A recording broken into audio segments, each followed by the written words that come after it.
zay zatra manaratsy vehivavy tsy mendrika an'izany izy reny aza de mivantravatra aza de be fiavy mandiny aloha zay vo mba miteny lazainareo fa maditra izy ary tsy manaja-tena ka menatra amin'ny fiarahamonine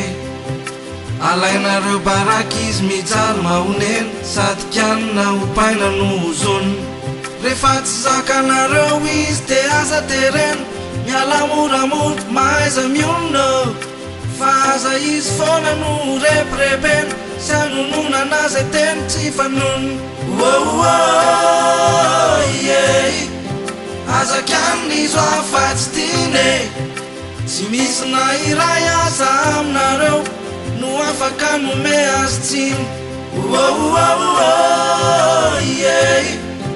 azozonina izo afatsy voane zay mbola tsy nanota taminareo no akitora-bato azy voalohany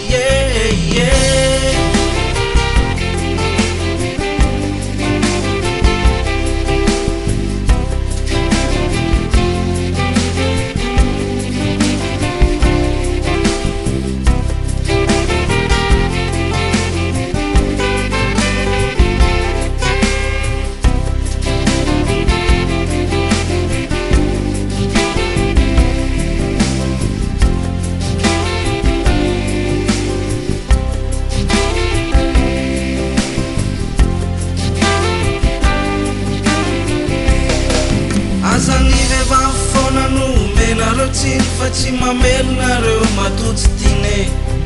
tsy omenareo azy zay mba zavatra iriny tsy mahakaky izy raha miaraka amin'ny vahiny efa sarotra ny eny fiainana ankehitriny tsy mandeho azy tony andro fahiny ka izay mampiadana azy any no fitiny farabandy tsy alehany ariny nareo manenjika azy no tavela atao fara izy enjehana tsy maintsy eo aloha de voatero ianareo foana mitary